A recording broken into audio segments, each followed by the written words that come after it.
தென் மாவட்டங்களில் 4 சுங்கச்சாவடிகளில் அரசு பேருந்துகளை அனுமதிக்கக்கூடாது என்ற உத்தரவு நீதிமன்றத்தால் நிறுத்தி வைக்கப்பட்டிருக்கிறது. கூடுதல் விவரங்களோடு சிறப்பு செய்தியாளர் ரமேஷ்குமார் இணைப்பில் இருக்கீங்க. விவரங்கள்.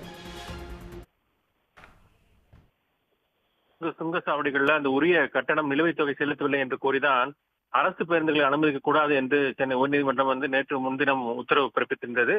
அந்த உத்தரவு தற்போது நிறுத்தி வைத்து சென்னை உயர்நீதிமன்றம் உத்தரவிட்டிருக்கிறது. அதாவது இன்று ஜூலை 10 அந்த 4 சுங்கச்சாவடிகளுக்குள்ளும் அரசு பேருந்துகளை அனுமதிக்க கூடாது என்றுதான் அந்த உத்தரவு என்பது பிறப்பிக்கப்பட்டது. இந்த வழக்கினுடைய பின்னணி என்று பார்க்கும்போது சென்னை உயர்நீதிமன்றத்தில் ஏற்கனவே Madurai Kanyakumari tollway private limited, அதே போல கன்னியாகுமரி டு எட்டு tollgate private limited, Salaipudur Madurai tollgate private limited, Nanguneri Kanyakumari tollgate private limited உள்ளிட்ட அந்த நிறுவனங்கள் வழக்கு தொடர்ந்திருந்தார்கள். அதுல தமிழக அரசு போக்குவரத்து கழகம் தங்களுக்கு நிறுவனத்திற்கு செலுத்த வேண்டிய அந்த தொகையை நீண்ட நாட்களாக செலுத்தாமல் உள்ளதுனால அந்த நிலுவைத் தொகை இன்னும் 277 கோடியை செலுத்தாமல் உள்ளதாக குறிப்பிட்டிருந்தார்கள். சுங்கச்சாவடி ஊழியர்கள் அந்த பேருந்துகளை நிறுத்தி கட்டணம் வசூலிக்க முடியாத சூழல் உள்ளதாகவும் இது குறித்து உரிய உத்தரவு பிறப்பிக்க வேண்டும் என்றுதான் அந்த வழக்கினுடைய பின்னணி என்பது இருக்கிறது. இந்த வழக்கை தான் விசாரித்த நீதிபதி ஆனந்த வெங்கடேஷ் அந்த போக்குவரத்து கழகங்கள் இந்த நிலுவைத் தொகையை தீர்க்காமல் பிரச்சனை நீட்டித்துக் கொண்டே இருந்தால் அந்த தொகை என்பது 300 கோடி 400 கோடி வரை உயரும் என்று தெரிவித்தார்.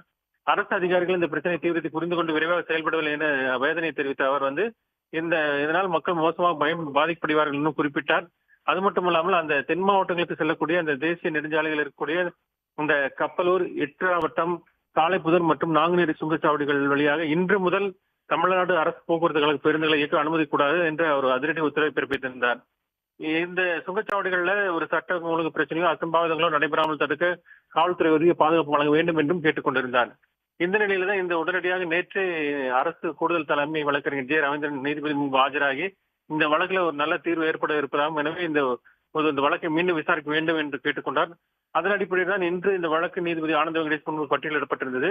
இந்த நிலையில இன்று ஆஜரான அரசு கூடுதல் தலைமை வழக்கறிஞர் ஜே ரவீந்திரன் பிரச்சனைக்கு தீர்வாக சுங்கச்சாவடிகளை நிர்வகிக்கும் நிறுவனங்களுடன் போக்குவரத்து துறை செயலாளர்கள் பேச்சுவார்த்தை நடத்தி வருவதாகவும், எனவே இதில் நல்ல தீர்வு எட்டப்படும் என்று அவர் தெரிவித்தார். இதையடுத்து அவருடைய உத்தரவாதத்தை ஏற்றுக்கொண்ட நீதிபதி அந்த தென் மாவட்டங்களில் செல்லும் 4 சுங்கச்சாவடிகள் அரசு பேருந்துகள் கூட அந்த உத்தரவை நிறுத்தி வைப்பதாகவும் அவர் குறிப்பிட்டிருக்கிறார். ஜூலை 31 தேதி வரைக்கும் நிறுத்தி வைப்பதாகவும், எனவே அரசு தரப்பு தகவலை நான் ஏற்றுக்கொள்கிறேன் என்றும் அவருக்கு தெரிவித்திருக்கிறார்.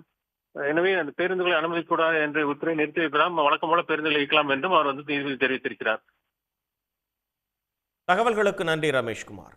உடனுக்குடன் செய்திகளை தெரிந்து கொள்ள சன் நியூஸ் பெல் ஐகானை கிளிக் பண்ணுங்க.